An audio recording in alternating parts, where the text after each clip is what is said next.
خدا عرض سلام و ادب و احترام دارم خدمت همه عزیزان به خصوص مجموعه رسانه بازار. من میثم محمدی هستم و امروز 28 مرداد ماه 1403 با تحلیل بازارهای مالی و چشمانداز بازارها در خدمتتونم.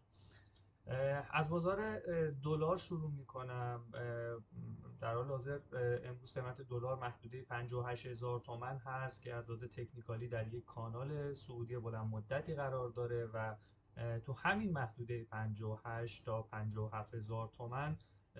محدوده حمایتیش هست، محدودی هست که ما انتظار داریم تقاضا افزایش پیدا کنه، اما به هر دلیلی اگر این محدوده رو از دست بده مجدد تا کف این کانال تا محدوده هولوش 54 55 هزار تومن و خیلی خوشبینانه بخوایم در نظر بگیریم میتونه تا محدوده 50 هزار تومن هم پایین بیاد. اما خب نیاز هست که یک سری ریسک های سیاسی که الان حول کشور هست ازش کاسته بشه و اون بحث کابینه‌ای که داریم و سیاست هایی که میخوان در پیش بگیرن سیاست های خیلی مثبتی باشه که ما انتظار داشته باشیم قیمت دلار از این محدوده پایین تر بیاد. اما اگر با دید سرمایه گذاری بخوایم دلار رو تحلیل کنیم و بعد به تبع دلار بخوایم روی طلا و سکه یا صندوق های طلا سرمایه گذاری کنیم، همین محدوده هایی که هستش میتونه محدوده های جذابی باشه و حالا 5% 10% پایین تر هم بخواد بیاد با دید سرمایه گذاری اتفاق خاصی نمیفته و خب کماکان میتونه این کانال صعودی رو داشته باشه و مجدد به تارگت های بالاتری برسه. در حال حاضر مهمترین ریسکی که بالا سر بازارها هست، به خصوص بازار دلار و طلا و بورس، همین ریسک های سیاسی کشور هست. اما خب اخیراً ما اتفاقات خیلی مثبتی رو داشتیم و سیگنال های مثبتی به خصوص برای بازار سرمایه اومده، از جمله حمایت هایی که بانک ها و بانک مرکزی دارن انجام میدن. بحث دلار صادراتی شرکت ها هستش و اختلاف قیمت دلار نیما با دلار بازار آزاد رو ما داریم میبینیم که کاهش پیدا میکنه و اینا همه اتفاقات مثبتی هستش که داره مخابره میشه به بازار، به خصوص بازار بورس که کماکان میبینیم که چند روزی هست این بازار اگرچه که دامنه نوسان کاهش پیدا کرده ولی عمده بازار در صف خرید قفل شده و میتونیم این انتظار رو داشته باشیم که همچنان این سیگنال های مثبت باعث بهبود روند بورس بشه. ولی من بحث دلار اگه بخوایم بررسی کنیم، این بازار دلار که حالا من تتر رو دارم بررسی میکنم وضعیتش در اشباع فروشه و این نمودار خب عنوانش رو متاسفانه سایت رهاور به اشتباه مینویسه، برعکس مینویسه و اینجا وضعیت اشباع فروش هست که ما تو نمودارهای خارجی محدوده رو سل داریم و قرمز پررنگه رو استرانگ سل داریم که خب میتونه نقطه های مناسب خرید باشه. اما شاخص بورس هم تو همین وضعیت هست، نمودارش اشباع فروش هست، وضعیت سل هست و از لحاظ تکنیکالی اگر بخوایم بررسی کنیم در یک کانال صعودی بلند مدت اگه در نظر بگیریم به میدلاین این کانال برخورد کرده و همین محدوده ای که الان یا فردا بهش میرسیم، محدوده 2,040,000 واحد، میتونه محدوده مقاومتی باشه که اگر بشکنه میتونه به اهداف بالاترش، مقاومت های بعدیش تو محدوده 2,200,000 و 2,500,000 هم حرکت کنه. ولی خب ما نیاز داریم برای شکوندن این محدوده اینه که همون ریسک های سیاسی که خدمتتون عرض کردم از سر بازار دور بشه، فضای خورده آرومتر بشه و کابینه دولت هرچه سریعتر مشخص بشه، سیاست هاشون مشخص بشه و بازار بورس به عنوان ارزنده ترین بازار که واقعا در کفهای قیمتی عجیب و غریبی داریم میبینیم سهامو، بتونه با یک رشد ملایم و یک شیب ملایمی به روند سعودیش ادامه بده و انتظار دارم که به عنوان ارزنده ترین بازار ما شاهد بازدهی بهتری توی بازار بورس نسبت به سایر بازارها تو کشور در بلند مدت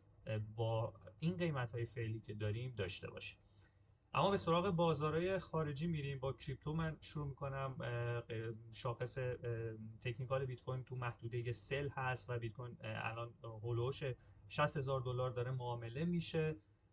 که این محدوده روانی و حمایت $60,000 رو که از دست داده بود اگر بتونه پس بگیره میتونه همچنان به روند صعودیش ادامه بده، اما اگه نتونه این اتفاق بیفته ما شاهد افت قیمت بیت کوین حتی تا محدوده مجدد $50,000 میتونیم باشیم و شاخص فیر اند گرید ایندکس هم شاخص ترس و طمع بیت کوین هم الان تو محدوده هولوش 30 قرار داره که چند روز پیش که بیت کوین تا محدوده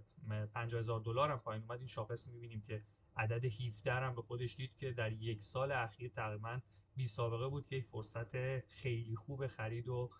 داد. از لحاظ تکنیکالی همچنان همون کانال بلند مدت رو داره صعودی و یک کانال کوتاه مدت میان مدت نزولی داره که تقریبا به این کف کانال ها برخورد کرده، مجدد رو به بالا حرکت کرده. اگر $60,000 رو بتونه پس بگیره میتونه به تارگت های 62 65 و در نهایت $70,000 برسه. در غیر این صورت اگر نتونه پس بگیره ما احتمالا شاهد افت مجدد قیمت بیت کوین تا محدوده 56 54 و حتی $50,000 هم باشیم. برای همین فعلا شرایط بیت کوین خیلی نمیتونیم 100% براش تصمیم گیری کنیم که به کدوم سمت میخواد حرکت کنه، ولی خب به عنوان یکی از فاکتورهای تکنیکال اگر بخوایم در نظر بگیریم که وضعیتش همچنان سل هست میتونه نقطه مناسب خرید باشه، با توجه به اینکه فشار فروش تو بازار هرچه باشه و هرچه شرایط بازار فشار فروشش افزایش پیدا کنه میتونه نقطه مناسب خرید باشه. اما امروز با این چشم انداز بازار که در خدمتتون هستم و این تحلیل هفتگی که بعضا ماهانه بهتون ارائه میدم، میخوام سراغ یکی از مطالب سایت خودم برم با آدرس meysammmohammadi.com که یا حتی میثم محمدی یا تو گوگل سرچ کنید همون لینک اول بالا میاد. مدیریت سرمایه گذاری اینجا یک سبد سرمایه گذاری من به عنوان استراتژی سرمایه گذاری بلند مدت همیشه معرفی میکنم، بروزش میکنم که اینو 7 مرداد امسال بروز کردم و این سبد رو یک توضیح مختصر بدم برای دوستانی که میخوان مثلا از طریق بورس میخوان سرمایه گذاری کنن. خرید صندوق های سرمایه گذاری حداکثر 30% از سرمایه و اینجا چندین صندوق رو معرفی کردم که از صندوق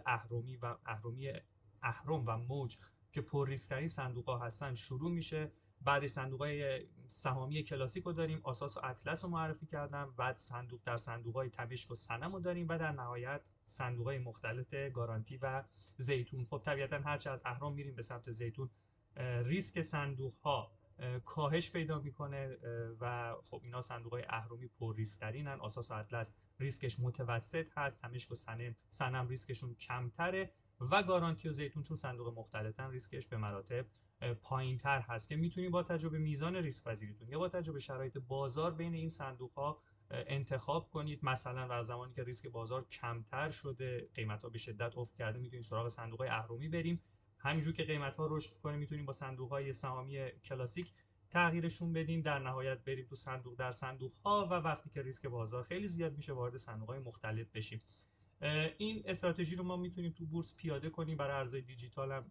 دو ارز بیت کوین و اتریوم با حداکثر 20% از سرمایه پیشنهاد دادم. صندوق های طلا اصلا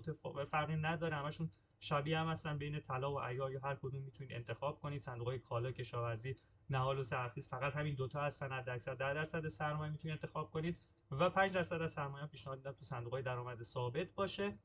و سرمایه‌گذاری تو طرح‌های تامین مالی جمعی حداکثر 15% از سرمایه میتونم بهتون پیشنهاد بدم که الان اخیرا خیلی ترند شده، اقبال ها به این سمت رفته، با میانگین بازدهی حدود 40% یک ساله میتونه گزینه‌های جذابی توی این طرح‌های تامین مالی پیدا کنین که زیر نظر شرکت فرابورس هستش. از طریق سکوهای تامین مالی میتونید سرمایه گذاری کنید. امیدوارم که این چشمانداز بازار که خدمتون ارائه دادم مورد توجهتون واقع بشه و براتون مفید باشه. انشالله که هر جا که هستید همیشه سلامت، شاد و موفق باشید.